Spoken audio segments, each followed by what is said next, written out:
Good day, dear friends. You are watching the Mysteries of the World channel. Today, we will explore with you 10 world mysteries that people are afraid to talk about. I'm sure this information will be new to you. I wish you a pleasant viewing. Grab something tasty and let's go. What secrets does Point Nemo hold? The most mysterious place on Earth, which has become a graveyard for spacecraft. The famous American author of mystical works, who is even recognized by literary scholars for creating a subgenre known as Lovecraftian horror, Howard Lovecraft, wrote about Point Nemo in his 1926 story, The Call of Cthulhu. It's strange that the writer precisely identified the location where the monster from his novel resides. Another science fiction writer, Jules Verne, also set his works in this area. It is here that the reclusive Captain Nemo loved to live. In 1992, Croatian engineer and researcher Hrvoje Lučić decided to find the most remote and inaccessible point on Earth. According to his calculations, it was located at 48°, south latitude, and 123° on west longitude, quite close to Cthulhu's lair. However, the engineer turned out to be a fan of another writer, Jules Verne, and so he decided to name this place Point Nemo. Point Nemo is the farthest point from land on Earth. As you can easily guess, it was named after the famous captain from Jules Verne's novel, an ideal spot to hide a spaceship. It is here, beneath the vast waters of the Pacific Ocean, that ships that have traveled the boundless expanses of our universe found their final resting place. Amazing facts about the lifeless pole of inaccessibility in the southern part of the Pacific Ocean. There's a place unlike anything else on our planet. This place is known by scientists as Point Nemo. In reality, it is not exactly a point, but rather a vast area of 37 million square kilometers, located more than 2,000 kilometers away from land. Research on Point Nemo has shown that it is a true dead desert from a marine biologist's perspective. Several factors contribute to this lifelessness. First, the vast distances from land and the deep ocean depths. It is the nearby land and the seabed that are the main sources of nutrients for marine life. Second, Point Nemo is isolated from the rest of the ocean by strong currents. These also hinder the supply of the life-sustaining substances. Finally, a powerful stream of ultraviolet radiation strikes the surface layer. Due to its isolation, Point Nemo has become a graveyard for spacecraft. All space vehicles that are too large to burn up entirely in the atmosphere are sunk here. The Soviet space station Mir lies at a great depth, along with over 140 Russian supply vessels, several cargo ships from the European Space Agency, and even a SpaceX rocket. When the famous and incredibly massive Soviet station Mir fell into the water in 2001, the spacecraft graveyard became its final resting place. The burial was not graceful. Initially, the ship weighed 100 tons, but only 20 tons made it to the bottom of the Pacific Ocean. Even what remained broke into about 6 pieces. The majority of the dead ships are from Russia, about 200 units of galactic debris lying on the ocean floor. The next major resident of Point Nemo will be the International Space Station. It is planned to be buried here in 2028. To avoid causing unnecessary disturbances to marine life, the structure will be broken into parts. The force of gravity guarantees that everything that reaches the skies will eventually return home, whether people like it or not. This is why scientists have developed such a plan to dispose of dead spacecraft as far from human habitats as possible. The burial is carried out with all necessary precautions, after a thorough system of calculations has been made. These calculations are done with maximum care, but not everything can always be accounted for. Still, spacecraft here can remain relatively safe, not bothering anyone. However, humanity should consider that there will come a time when, even here, there will be no more room. Creature from Era, an extraterrestrial giant organism in Portugal. What Portuguese scientists discovered among the angel hair that fell on the city after the UFO's flyover might have been the first evidence of life beyond Earth. If the sample hadn't been lost, modern research methods could have shed much more light on the mysterious find. On November 2nd, 1915, a UFO appeared over the city of Évora, located 110 kilometers from Lisbon. It flew quite high from the northeast to the southwest and appeared as a shimmering sphere. The director of the college, Dr. Joaquim Amaral, ordered the telescope to be brought out to get a better look at the object. By the time the telescope was set up, the first object had already disappeared. But soon another object appeared, consisting of two halves. The upper part resembled a sphere, while the lower part swayed like a bag filled with liquid, jerking through the sky. College teacher Jazz Ignacio Brito initially thought someone was pushing the telescope, but then realized that the object itself was moving that way. As the object flew over the city at an altitude of 35 degrees, fine fibers rained down from the sky. Individual threads and whole strands fell from the sky for 4 hours, covering everything around. When attempting to handle them, the fibers would disintegrate and vanish without a trace. Amaral used a stick and a glass container to preserve the angel hair sample, which was also observed that day at the Air Force Base, 20 kilometers from Évora. Among the pilots who witnessed the fall of the fibers was General Tomás Jorge Caetana da Silva. The sample was sent to the University of Lisbon and thoroughly studied. The fibers consisted mainly of carbohydrates with an addition of iron, magnesium, and a small amount of other elements.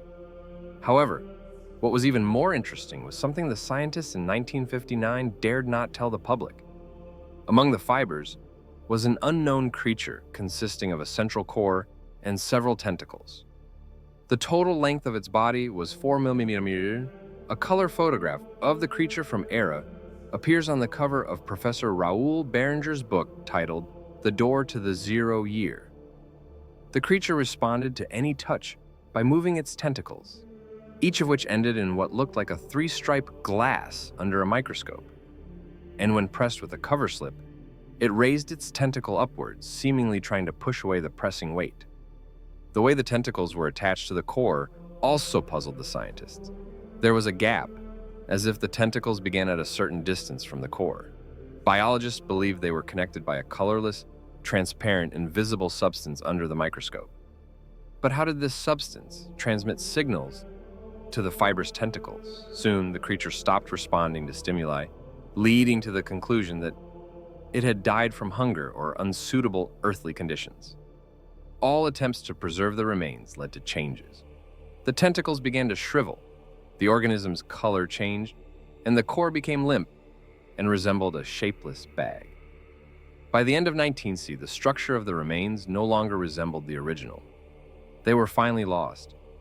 In 1966, after a fire at the University of Lisbon, fear of ridicule from colleagues led to the missed opportunity to prove extraterrestrial life once and for all.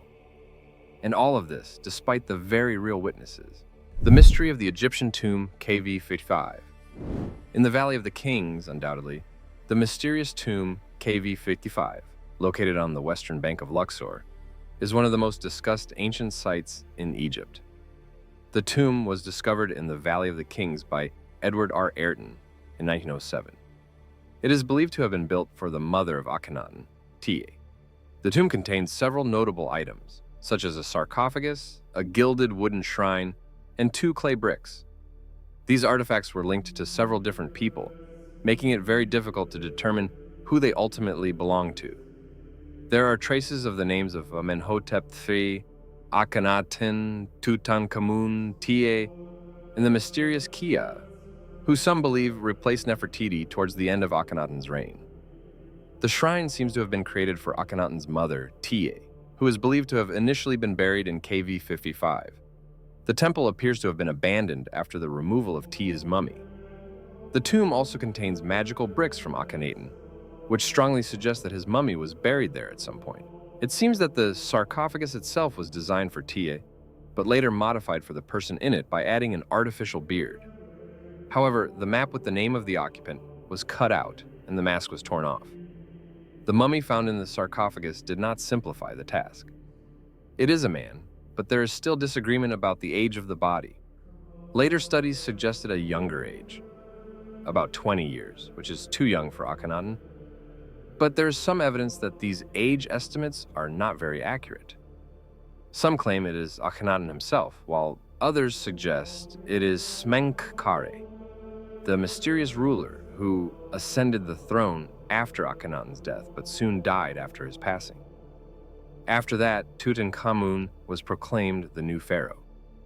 It is also known that Smenkhkare ruled for some time as a co-regent with Akhenaten. Little is known about Smenkhkare, and records about his reign can be found in historical writings. His body has not yet been found, so he remains an ideal candidate for the KV-55 mummy. Records suggest that Smenkhkare was the older brother or uncle of Tutankhamun. The identification of the mummy has been a topic of debate for a long time. At present, it seems most likely that the mummy is that of Smenkhkare, who ruled Egypt for a very short period. Smenkhkare's body has still not been found, so the identity of the KV-55 mummy will remain a mystery unless the mummies of some of the candidates are discovered. Amazing 5,000-year-old petroglyphs. According to official recognition, this is fundamentally impossible. Many petroglyphs, discovered by archaeologists in the Ural region, are encrypted images of modern polymers. But how could such knowledge exist at the very beginning of the Bronze Age? How did an ancient civilization come to know this thousands of years ago? Along the banks of the Ural rivers Tagil, Neva, Rej, and Rozan, there are protected areas where these controversial drawings were discovered. There is no doubt that the artistry dates back to the 3rd millennium BC. However, the knowledge necessary to depict them was only acquired by humanity a few decades ago. The amazing petroglyphs cover numerous rocky outcrops scattered across an 800-kilometer area. This is not a single monument, but rather an extensive network. It seems as though our ancestors tried to ensure that their knowledge would reach future generations as fully as possible. Mysterious drawings intertwine with ordinary ones. On most of the stones, there are images of people and animals. The Ural petroglyphs are also similar to numerous rock paintings scattered across the world. However, upon closer examination, some rocks reveal images that are strikingly similar to very complex chemical formulas. This discovery was made only recently. Researchers have known for a long time that the Ural region conceals many mysteries, including ancient drawings, at least since the beginning of the 10th century. But due to limited knowledge, scientists simply did not understand what these ancient images truly meant. This continued until the present day, when Russian researcher Vladimir Ovinsky, a candidate of geological and mineralogical sciences familiar with modern molecular physics, took notice of the petroglyphs. He recognized the structure of polymers in some of the drawings, just as they are understood in contemporary science. Ovinsky pointed out that the strange symbols and chains on the Ural petroglyphs closely resemble chemical formulas, such as the formulas for polyethylene, polyvinyl chloride, atactic polystyrene, anthracene, graphite, and other compounds. There are also other petroglyphs featuring rather strange symbols. One theory suggests that at least one of them suspiciously resembles the molecular structure of antibiotics. But how could such ancient times be connected to modern chemical substances? Vladimir Ivanovich was convinced that these were echoes of the knowledge that highly developed extraterrestrials had tried to spread across the planet long before modern civilization. But who exactly was engaged in progressivism back then, and most importantly, why? If these were extraterrestrials from distant stars, what was their purpose in developing primitive tribes on a foreign planet? If we take the hypothesis of cyclical human civilization development as a basis, everything falls into place. We are far from being the first and, judging by everything, not the last civilization on Earth. There have been many others before us, each of which has virtually faded into complete oblivion. This is why, having fallen into barbarism, our ancestors drew complex polymer structures on rocks, doing so without understanding what they were doing.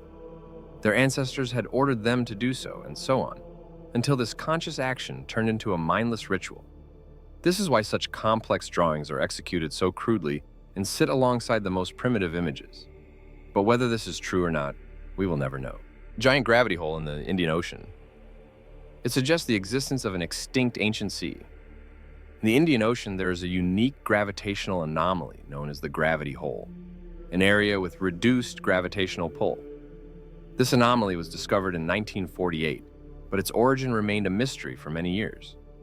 In 2023, researchers were finally able to propose an explanation based on modeling tectonic processes over the past 140 million years. The gravity hole covers an area of about 3.1 million square kilometers and is located 200 kilometers southwest of India. The sea level in this region is 106 meters lower than in other parts of the ocean, which has attracted the attention of scientists. The models used in the study indicated that this anomaly resulted from the disappearance of the ancient Tethys Ocean, which existed between the continents of Laurasia and Gondwana. When Tethys began to disappear around 180 million years ago, the Earth's crust on which it lay slid beneath the Eurasian plate. This caused fragments of the crust to sink into the Earth's mantle about 20 million years ago. These fragments reached the lower layers of the mantle, displacing denser material from the African bubble, a massive magma accumulation beneath Africa. This process led to the formation of low-density magma tails that replaced denser materials and, as a result, reduced the mass of the region. Scientists are still looking for evidence to support their models using earthquake data that could confirm the existence of low-velocity mantle layers beneath the region. Similarly, comparable studies are being conducted on Mars, where unusual formations beneath the planet's surface have also been detected.